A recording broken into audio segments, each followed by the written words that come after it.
Hello chess fans, this is Rick from Chess to Impress with another video on the St Louis Rapid and Blitz event, part of the Grand Chess Tour 2017. The great news is of course that the 13th World Champion Garry Kasparov, after 12 years in hibernation, has returned to the chess arena for this event. I showed you in the previous video how he got on day 1, 3 draws. On day 2 he made 2 more draws and he lost against Jan Nepomniachtchi, but what happened on day 3 is quite incredible. High drama. Let's look what happened in the 7th round, where Garry Kasparov played David Navara from the Czech Republic.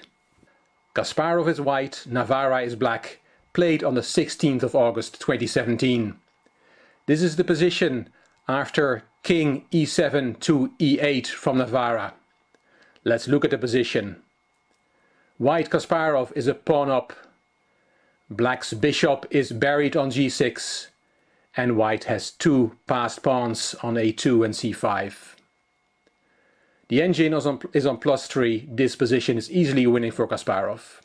Here the strongest move is e6, but Kasparov played a suboptimal move, knight d3. Rook e3 was the answer with the threat of f4, and the bishop comes to life and the knight is pinned and will be attacked twice. It all looks dangerous. Kasparov still has a way out. He can play king d2, which he did. And now the strongest move for black would have been f4. After knight takes f4, rook takes e5, black is back in the game. The bishop has come back to life, the rook is active, and most of white's advantage has disappeared. But Navara did not find f4, he played rook h3. Of course both players did not have a lot of time on the clock anymore at this stage. It was a rapid game of 25 minutes per player plus a 10-second delay. Kasparov played c6, good move. Rook takes h2 check from Navara. And now the h4 pawn becomes a danger for white. But everything was okay here for Kasparov if he had played the king from d2 to c3. A very logical move. It stops the rook from going to c2, going behind the passed pawn, and it's hard to see what black can do against the pawn from c6 moving to c7 and making a new queen. The engine after king c3 is on +7. But Kasparov inexplicably played his king the other way, king e3. What was he thinking at this time? Of course rook c2 was played by Navara behind the passed pawn.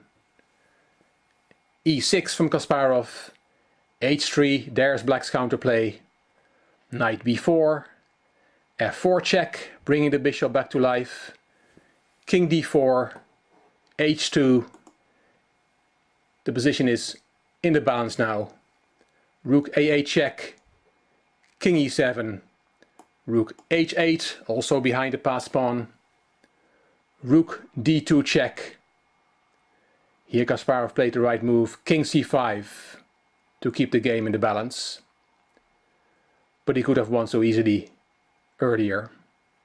Bishop e4, c7, bishop b7, king b6, bishop c8, all correct move from both players in time trouble. The game is even. Here Kasparov thought for a while and again played the right move. He took on c8, allowing black to queen, h1 queen. Rook e8 check immediately from Kasparov. He did not even wait till Navara had put a queen on h1, and you can see that later in the video from the game. King takes e8 only move, and now white also gets a queen, c8 queen check. King e7, the game is even. Of course Kasparov was easily winning, so it was already a blow for him that he had given away his advantage, but it does get worse. High drama I promised, high drama we get. Here with either queen c7 check or a queen c5 check, the game would have been a draw. I'll give you one variation after queen c7 check. King takes e6, queen c8 check, rook interposes, queen e8 check, Rook interposes again and queen c8 check. And it's still a very complicated position, but with correct play, this game should end in a draw.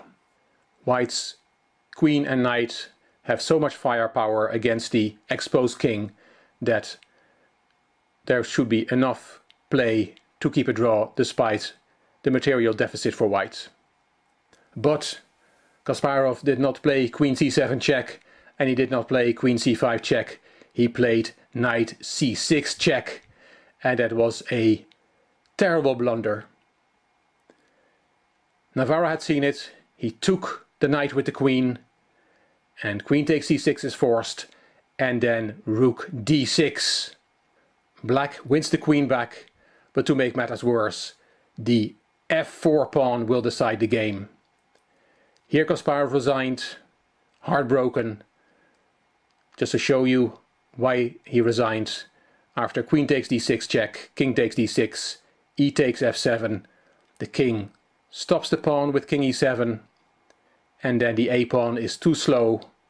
You cannot stop the f pawn, so all you can do is a4, f3, a5, f2, a6, f1 queen, a7.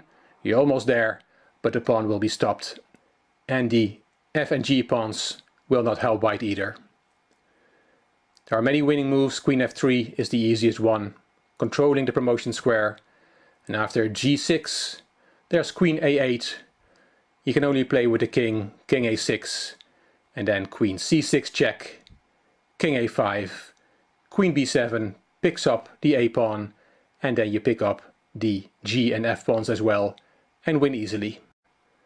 Kasparov only had a short time to try and lick his wounds, try to recover from this drama, because the 8th round was played a short while later, and Kasparov was white again against the Vietnamese grandmaster Le Quang Liem, and I'm pretty sure I did not pronounce that properly.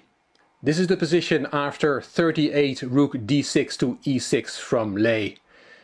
Kasparov again was in terrible time trouble. Le had more time on the clock. The position is equal, but because of the time situation, black will try to win this. Kasparov played bishop d7, attacking the rook. Rook went to e7, bishop back to b5. And now, with lots of time on the clock, Le thought for a while and then played the, well, quite incredible move for a grandmaster, for any chess player really. Rook e7 to e8. And what's wrong with that move? Well, it just puts the rook en prise. Kasparov was baffled, as you can see in the video in a minute. He took the rook, and of course Le could do nothing else than shake Kasparov's hand of being a full rook down. A very strange blunder. I can't remember ever having seen such a blunder. The rook was attacked before by the bishop, so the picture of the bishop attacking a rook must have been in Le's mind, but he completely oversaw that the bishop covers the e8 square. What an extraordinary end to this game. And maybe it was a gift from the chess goddess Kaisa. She saw one of her favorite sons suffer in the 7th round and decided to give him a present in round number 8. Enjoy this drama from the St Louis Rapid and Blitz Grand Chess Tour. The 13th World Champion is back, and we know that he's back. Great drama and entertainment on his board on the 3rd day of this event. If you liked the video, please give it a thumbs up. Please subscribe to the Chess to Impress channel. Please leave a comment, and if you liked the video, it would be great if you could share it on social media by clicking the share button on YouTube. You also may want to check out my Chess to Progress channel. The link is in the description box. This is Rick from Chess to Impress. Thank you for watching.